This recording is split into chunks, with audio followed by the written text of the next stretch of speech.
जय हिंद साथियों, स्वागत है आपका अपने YouTube चैनल स्टडी विथ उदय में। दोस्तों, आज के इस वीडियो में हम अध्ययन करेंगे भारतीय समाज में बालिकाओं की समस्या यानी कि problem of girl child in Indian society.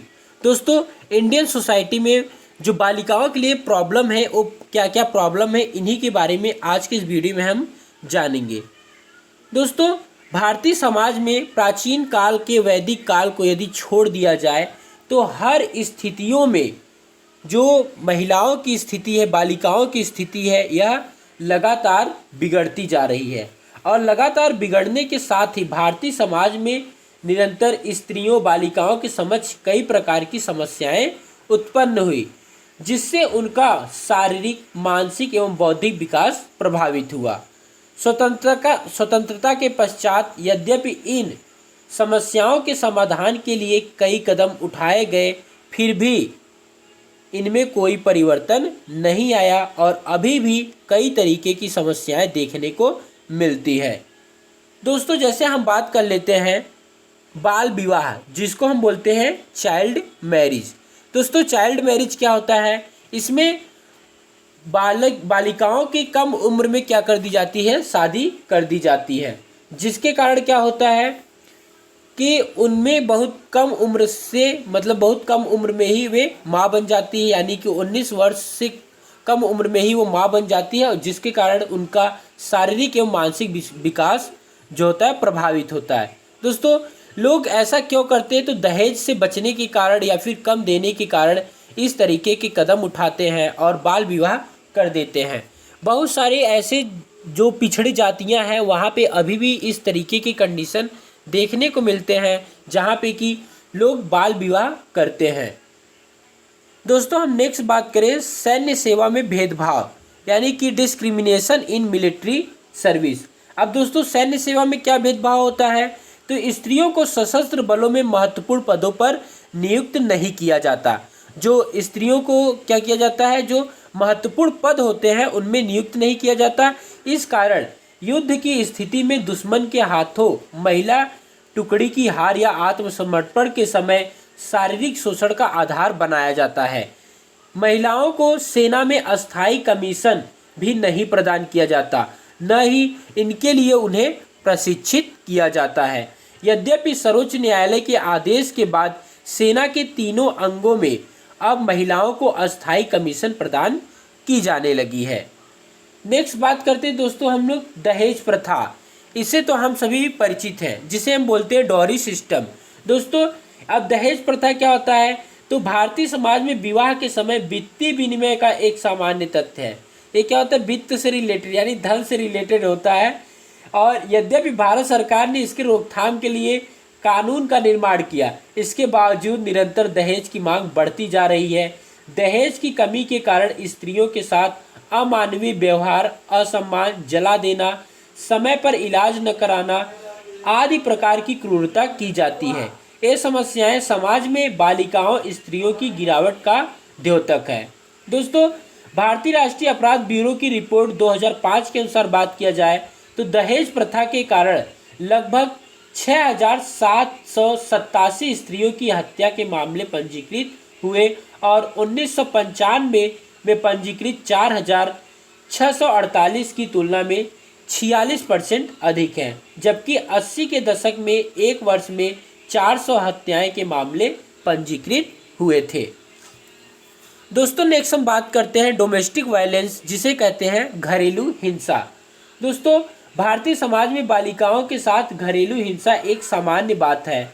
लगभग 60 से 70% स्त्रियां घरेलू हिंसा से पीड़ित हैं। राष्ट्रीय अपराध रिकॉर्ड ब्यूरो के आंकड़े से स्पष्ट होता है कि भारत में बड़े पैमाने पर स्त्रियों के साथ घरेलू हिंसा होती है। ब्यूरो के आंकड़ों के अनुसार प्रत्येक 3 मिनट पर एक महिला के साथ क्रूरता की जाती है और लगभग हर 30 मिनट पर उसके साथ बलात्कार तथा 77 मिनट पर दहेज हत्या होती है। एक क्रूरता उनके पति या माता पिता या रिश्तेदारों द्वारा की जाती है। नेक्स्ट है दोस्तों शिक्षा में असमानता यानी कि डिस्पैरिटी इन एजुकेशन। शिक्षा में क्या असमानता है? तो शिक्षा एक अन्य ऐसा क्षेत्र है जिसमें बालिकाओं के साथ सर्वाधिक भेदभाव होता है। 2011 की जनगणना के अनुसार महिलाओं की साक्षरता दर 65.46% है, जो कि पुरुषों की साक्षरता दर जो थी वह थी 82.14% की तुलना में कितना कम है, तो यह 16.64 कम है। ग्रामीण क्षेत्रों में ये अंतर और अधिक पाया जाता है। यद्यपि अब स्थिति में कुछ सुधार हो रहा है। दोस्तों, हम अपने अड़ोस पड़ोस में ही देखते हैं कि शिक्षा में असमानता, हमारे यहाँ क्या होता है कि जो अभिभावक होते हैं वह लड़कियों की शिक्षा पे कम जोर देते हैं और लड़कों की शिक्षा पे अधिक जोर देते हैं। आगे देखते हैं दोस्तों, अपर्याप्त पोषण, यानी कि दोस्तों अपर्याप्त पोषण क्या होता है, तो भारतीय लड़कियां सर्वाधिक कुपोषण का शिकार है, विशेषकर निम्न मध्यम वर्ग एवं निम्न वर्ग में। दोस्तों ऐसा इसलिए होता है क्योंकि जो महिलाएं होती हैं वह अपने पुत्रों पर ही अधिक विशेष ध्यान देती हैं और जो बालिकाएं होती हैं उन पर विशेष ध्यान नहीं देती, जिनमें कि उनको जितने कैलोरी की ऊर्जा चाहिए होती है वह उन्हें प्राप्त नहीं होता, जिसके कारण वो कुपोषित हो जाते हैं। दोस्तों नेक्स्ट है यौन उत्पीड़न, सेक्सुअल हैरेसमेंट। दोस्तों इस प्रेजेंट टाइम में यदि देखा जाए तो इसकी समस्याएं बहुत अधिक आती हैं। भारत यौन शोषण के सभी रूपों का बहुत ही गंदा रिकॉर्ड रखने वाला देशों में सम्मिलित है। स्त्रियां और बच्चियां घरों में, सड़कों पर, सार्वजनिक परिवहन में, यहाँ तक कि छुट्टियां मनाने वाले स्थान पर भी सुरक्षित नहीं है, अर्थात वह कहीं पर भी सुरक्षित नहीं है। ये एक प्रकार से नैतिक मूल्यों की गिरावट है। इससे स्त्रियों की मानसिक एवं भावनात्मक आघात पहुंचता है। दोस्तों और भी कई बार ऐसा होता है, अवसाद में आ जाती हैं और निराशा हो जाता है और अन्य मानसिक बीमारियों से वो ग्रस्त हो जाते हैं। दोस्तों अभी तक ऐसे कुछ यौन उत्पीड़न होते हैं जिसमें कि वह उसको उजागर नहीं किया जाता, यानी कि उसे बताया नहीं जाता, क्योंकि ये सोचते हैं कि यदि हम इसको आगे बढ़ाएंगे, यदि ये बातें और लोगों के पास पहुंचेगी तो शादी विवाह करने में समस्या होगी। तो कुछ लोग के माता पिता या फिर लड़कियों द्वारा ये सभी चीज़ें छिपाई जाती हैं। नेक्स्ट है दोस्तों संपत्ति का अधिकार। अब संपत्ति का अधिकार क्या है दोस्तों, देश के कानून की अनदेखी करते हुए बहुत से परिवार पैतृक संपत्ति में लड़कियों को बराबर का अधिकार नहीं देते हैं। अभी दोस्तों अब ऐसा नियम शायद नहीं है, इसको हटा दिया गया है। तो पहले क्या किया जाता था, संपत्ति का अधिकार नहीं होता था कि जितना लड़कों का अधिकार उतना लड़कियों का अधिकार, लेकिन अब ऐसा हो चुका है। लेकिन अभी भी लड़कियां जो हैं वह संपत्ति में अपना साझेदारी नहीं करती हैं। दोस्तों इसके लिए वे लड़कियों के विवाह के समय दिए दहेज को इसका प्रमुख कारण बताते हैं। विभिन्न धर्मों में पैतृक संपत्ति से संबंधित अलग अलग प्रावधान है, यद्यपि अब स्थितियां बदलने लगी है। माता पिता वसीयत या कानूनी प्रावधानों का उपयोग संपत्ति में लड़कियों के अधिकार देने के लिए करने लगे हैं। नेक्स्ट है दोस्तों समान वेतन।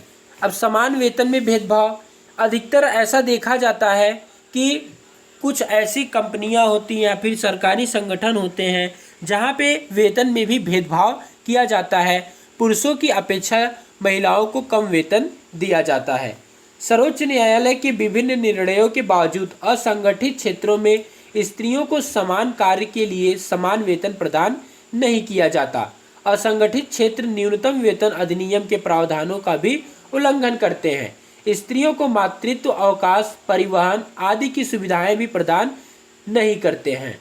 ऐसा नहीं है कि असंगठित क्षेत्र में पुरुषों का शोषण नहीं होता, परंतु स्त्रियों की स्थिति अधिक दयनीय है। नेक्स्ट दोस्तों लास्ट पॉइंट है विधवाओं की दयनीय स्थिति, पुअर स्टेटस ऑफ विडो। दोस्तों विधवाओं की यदि दयनीय स्थिति की बात करें तो भारतीय समाज में विधवाओं की स्थिति बहुत ही दयनीय रहती है। हमारी संस्कृति परंपरा में शुभ कार्य के लिए विधवाओं को अशुभ माना जाता है। उन्हें पहनने के लिए सफ़ेद वस्त्र दिए जाते हैं तथा खाने के लिए उचित भोजन भी नहीं प्रदान किया जाता। वृंदावन एवं वाराणसी जैसे धार्मिक स्थानों पर उनकी दयनीय स्थिति को देखा जाता है। लोग दोस्तों अक्सर क्या करते हैं, इस कंडीशन में उनका फिर से विवाह नहीं करते और फिर से विवाह नहीं करने कारण यदि वो ओल्ड हो जाते हैं, बुढ़ापे हो जाते हैं, तो उन्हें क्या करते हैं, वृद्धा आश्रम में छोड़ देते हैं। और जहाँ पे वह अधिक, एक तरीके से कहा जाता है कि वहाँ पे वह इस तरीके से यानी झंझट मुक्त जीवन से तो बच जाते हैं, मतलब झंझट मुक्त जीवन जीते हैं। उम्मीद करते हैं दोस्तों वीडियो आपको अच्छा लगा होगा। दोस्तों ये विभिन्न प्रकार के जो हम समस्याएं देखे हैं, ये हमारे समाज में बालिकाओं और स्त्रियों की दयनीय स्थिति के द्योतक हैं। ये वे समस्याएं हैं जिनका समाधान भारतीय समाज में स्त्रियों के सामने किया जाना चाहिए। दोस्तों यद्यपि अब स्थितियों में परिवर्तन आ रहा है, परंतु फिर भी समाज में व्याप्त समस्याओं की अनदेखी नहीं की जा सकती है। वीडियो में अंत तक बने रहने के लिए आपका बहुत बहुत धन्यवाद।